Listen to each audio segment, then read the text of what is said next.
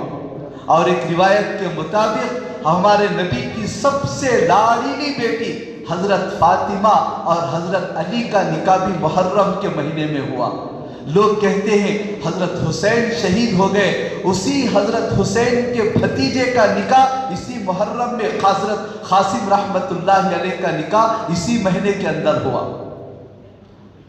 ہم حضرت حسین کو ذریعہ بنا کر کتنی خیر سے لوگ محروم رہتے ہیں، جبکہ یہ فضیلت والا مہینہ ہے۔ ایسے مہینے میں تو لوگ شادیاں کرنے کے لیے انتظار کرنا چاہیے، کب محرم کا مہینہ آئے کہ میں اپنے بچے کی شادی اس میں کروں گا۔ اشہر حرم کا مہینہ ہے، اس میں ہر عبادت کا ثواب زیادہ ہے۔ اس لیے یہ جو ذہن ہمارے دلوں کے اندر بیٹھ گیا ہے، محرم میں شادی نہیں کرنا، منگنی نہیں کرنا، گھروں کو شفٹ نہیں ہونا، دکان کی شروعات نہیں کرنا، یہ جاہلیت اور غیروں کا طریقہ ہے، اس کو اپنے ذہنوں سے نکالیں۔ اگر کوئی گھروں میں بول رہا ہے جان بوجھ کر اسی مہینے میں ضد سے شادی کرنا، ضد سے کوئی کام کریں گے تب یہ رسمیں نکلیں گے، نئی ضد سے کرے، ہمارے دادی بول رہے ہیں، ہمارے نانی بول رہے ہیں، تو نسلوں کی نسلیں اسی جاہلیت کے طریقے پر گزرتے رہیں گے۔ صدیاں گزر جائیں، یہ پرانے رواج والے طریقے ہمارے خاندانوں سے نہیں نکلتے۔ نکلنا ہے تو مرد کو ہمت کر کے کھڑے ہونا ہے۔ نہیں، جب اللہ کے نبی نے فضیلت بتائی ہے، اللہ نے فضیلت بتائی ہے، میں اسی مہینے میں شادی کروں گا چاہے کچھ بھی ہو جائے، تو اس کے بعد وہ غلط رسمیں ختم ہو جائیں گی، ورنہ ڈرتے رہے۔ اللہ نے ایک حدیث میں فرمایا، انا عند ظن عبدی بی، میں بندے کے گمان کے موافق فیصلہ کرتا ہوں۔ ہم سوچے کہ محرم میں شادی کرے تو رشتہ ٹوٹے گا، اللہ ویسے ہی ٹوٹ کر بتائے گا۔ ہم سمجھے محرم میں بزنس شروع کریں تو نقصان ہوگا، اللہ ضرور اس کا نقصان کر کے بتائے گا، کیونکہ اس کا بھروسہ اللہ پر نہیں ہے، مہینے کے اوپر ہے۔ اس لیے دوسری بات، یہ مہینے میں یہ جو نحوست کا اور خوشی کا عمل کرنے سے روکتے ہیں، اس سے بچنا چاہیے۔ اور تیسری بات، اس مہینے کے اندر شیعہ لوگوں نے غم کا مہینہ قرار دے کر جیسے ہی مہینہ شروع ہوتا ہے کالے کپڑے پہننا شروع کر دیتے ہیں۔ کالے کپڑے پہننا فی نفسی ہی جائز ہے، کوئی گناہ نہیں ہے، لیکن خاص طور پر محرم کے اندر سوگ منانے کے لیے شیعہ لوگ سوگ منانے کے لیے پورا مہینہ پہنتے ہیں، تو ان کا دیکھا دیکھی اگر کوئی کالے کپڑے پہن رہا ہے یہ شریعت میں جائز نہیں ہے۔ اس لیے ان سے مشابہت ہوگی، اس مہینے میں خاص طور پر کالے کپڑے پہننے سے بچیں۔ بہت سارے لوگ کام کرتے رہتے ہیں، ان کے کام کے حساب سے یا پسند کے حساب سے بہت سارے ان کے پاس کالے کپڑے ہیں، تو خاص طور پر اس مہینے میں پہننے سے اجتناب کریں، بچیں، چونکہ دیکھنے والوں کو شبہ ہو سکتا ہے کہ یہ بھی شیعہ کی طرح حضرت حسین کا ماتم کرنے کے لیے یہ کالے کپڑے پہنا ہے۔ اور شریعت کے اندر جو ہے ماتم کرنا، یہ جو شیعہ کرتے ہیں، شیعہ جو ہے بالاتفاق کافر ہیں، ہمارے نزدیک کافر ہیں، وہ مسلمان نہیں ہیں، اگرچہ حکومت ان کو مسلمان مانتی ہے۔ شیعہ میں بھی بہت ساری جماعتیں ہیں، تو اس میں کچھ لوگ اچھے بھی ہیں، لیکن کچھ لوگ شدت پسند بھی ہیں، جن کے عقائد کو دیکھ کر علماء نے کافر کہا ہے۔ اس لیے وہ لوگ پورا کا پورا مہینہ سوگ مناتے ہیں۔ ہمارے اسلام کے اندر اگر کسی کا انتقال ہو جائے تو بیوی کو شوہر کے انتقال پر 4 مہینے 10 دن تک سوگ منانے کی اجازت ہے۔ اگر وہ حاملہ ہے، پریگننٹ ہے، شوہر کا انتقال ہو گیا، تو جب تک بچہ پیدا نہیں ہوتا اس وقت تک وہ سوگ منائے، اور جتنے رشتہ دار ہیں ان کو صرف 3 دن، اس کے بعد کسی کو غم منانے کی اجازت نہیں ہے۔ اگر کسی کا انتقال ہو گیا تو تسلی دینا سنت ہے، جسے تعزیت کہتے ہیں، وہ تعزیت بھی بس 3 دن کے اندر ہے۔ 3 دن گزر جائیں تو چوتھے دن جا کر ان کو تسلی دینا بھی سنت نہیں ہے، خلاف سنت ہے۔ تو ہمارے اسلام کے اندر جو باتیں ہمیں بتائی گئی ہیں اس کے مطابق ہم لوگوں کو فالو ہونا چاہیے۔ اور چوتھی بات، بعض جگہوں پر دیکھا گیا جیسے ہی محرم کا مہینہ شروع ہوتا ہے، خاص طور پر اس مہینے میں شربت تقسیم کرتے ہیں اور سبینے لگاتے ہیں، کھچڑا بنا کر بعض لوگوں پر بانٹتے ہیں، بعض جگہوں پر صاف یہ کہہ کر بانٹتے ہیں کہ یہ حضرت حسین کی سبیل ہے، یہ حضرت حسین کا کھچڑا ہے۔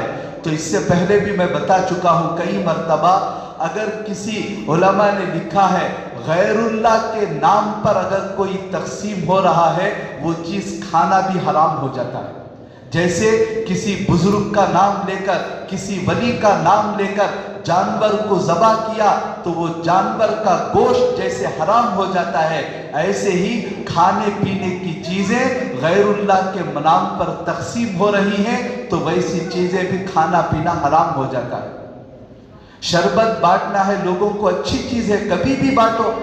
کھانا کھلانا ہے، اچھی چیز ہے، کبھی بھی کھلاؤ، لیکن خاص محرم کے مہینے میں کرنا، خاص محرم کی 10 تاریخ کو کرنا، یہ سب کے سب بدعت کی چیزیں ہیں۔ اور اللہ کے نبی نے فرمایا کل بدعت ضلالہ وکل ضلالۃ فی النار، ہر بدعت گمراہی ہے اور ہر گمراہی جہنم تک لے جانے والی ہے۔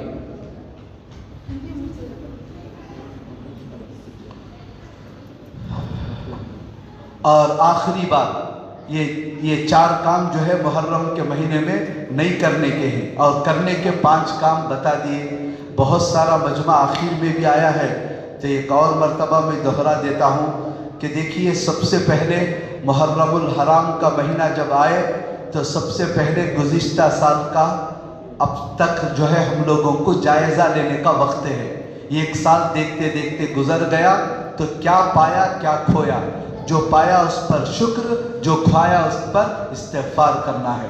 دوسرا کام، یہ مہینہ اشہر حرم، عزت والا مہینہ ہے، اس میں جو بھی عبادت کرتے ہیں اس کی برکت سے دوسرے مہینوں میں عبادت کی توفیق ملتی ہے۔ اس میں گناہوں سے بچیں، دوسرے مہینوں میں گناہوں سے بچنے کی توفیق ملتی ہے، اس لیے اس مہینے میں کثرت سے عبادت کی کوشش کریں۔ اور تیسری بات، اس مہینہ جو ہے ہجرت کو یاد دلاتا ہے، صحابہ اکرام کی ہجرت کو یاد کر کے اللہ نے اپنے فضل سے جو دین دیا ہے اس کی اہمیت کو اپنے اندر پیدا کرے اور کوشش کرے میری جان چلی جائے، میرے بیوی بچے مر جائے، میرا کاروبار ڈوب جائے، سب کچھ ہو جائے، سب کی قربانی دینے کے لیے تیار، لیکن دین چھوڑنے کے لیے تیار نہیں ہوں۔ یہ پیغام محرم الحرام اور ہجرت کا پیغام ہے۔ اور چوتھی بات، اس مہینے کے اندر کثرت سے نفل روزے، 1 روزہ 30 روزوں کے برابر، خاص طور پر عاشورہ کا روزہ جو آئندہ آنے والا جمعہ ہے، 1 سال کے گناہ اس سے معاف ہوتے ہیں۔ تو آئندہ جمعہ جو ہے سحری کا آخری وقت 4:20 پر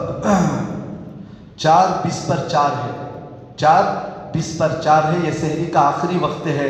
آپ لوگ کوشش کریں، آپ بھی اپنے گھر والوں، بیوی بچوں کو بھی روزہ رکھوانے کی کوشش کریں۔ چھوٹے بچے ہیں ان کو بھی سحری میں جگائیں، چاہے آدھا پونا روزہ جتنا ہو سکے ان سے بھی رکھوائیں۔ جیسے ابھی میں نے آپ کو روایت سنائی کہ صحابہ بچوں کو روزہ رکھوا کر اگر بچے تڑپتے تھے تو کھلونے کے ذریعے افطار تک دل بہلا کر روزہ پورا کیا کرتے تھے۔ تو ہم بھی اپنے گھروں میں بھی اس دن روزہ رکھنے کا اہتمام کریں۔ 4:20 پر 4 پر سحری کا آخری وقت ہے، روزے داروں کی رعایت میں انشاءاللہ اس ایک دن 4:40 پر 5 پر فجر کی نماز ہوگی، ورنہ اب تو 5 بجے اذان ہو رہی ہے، لیکن آئندہ جمعہ فجر کی جماعت ہی 4:40 پر 5 پر انشاءاللہ کھڑی ہو جائے گی۔ جس کو روزہ رکھنا نہیں ہے کسی وجہ سے، کم از کم فضیلت کا دن سمجھ کر اس دن تہجد میں بیدار ہو جائیں، تہجد پڑھیں، اول وقت تکبیر اولیٰ سے نماز پڑھنے کی کوشش کریں۔ اور آخری بات، گزشتہ پورا بیان اسی پر تھا SIR کے سلسلے میں ابھی جو فارم بٹ رہا ہے، ہمارے مسجد کے اندر جو کوشش کی گئی وہ SIR فارم فل اپ کرنے کے لیے جن چیزوں کی ضرورت ہوتی ہے وہ چیزیں نکال کر آپ کو ایک چھوٹا سا سلپ دی گئی ہے۔ اب اس سلپ کو سامنے رکھ کر SIR کا فارم فل اپ کرنا ہے۔ ماشاءاللہ بہت سارے آدمیوں کے پاس وہ فارم آ گیا ہے، تو آپ سے گزارش یہ ہے فارم فل اپ کرنے سے پہلے جو چٹھی ہم نے آپ کو دی ہے اس کا ایک اور مرتبہ جائزہ کریں۔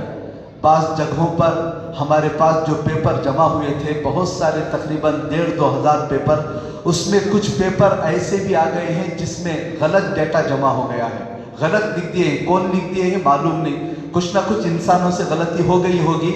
اس لیے فارم لکھنے کے وقت میں چیک کر لیں 2002 کا جو پرانا ڈیٹا ہے وہ صحیح ہے یا نہیں، اس میں جو نمبر ڈالے ہیں وہ صحیح ہے یا نہیں، اسپیلنگ جو صحیح ہے یا نہیں۔ اچھا نیٹ ہینڈ رائٹنگ لکھنے والے سے 1 سے 2-3 مرتبہ چیک کر کے فارم کو فل اپ کرنے کی کوشش کریں۔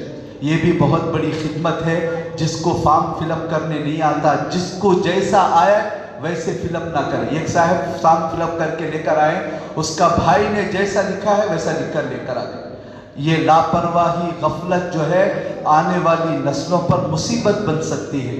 اس لیے ذرا بیداری کے ساتھ خدمت سمجھ کر اس میں ساتھ دیں اور آس پاس کے لوگوں کو بھی اس کام میں معاون بنانے کی کوشش کریں۔ اللہ ہم سب کو سنی ہوئی باتوں پر عمل کی توفیق عطا فرمائے۔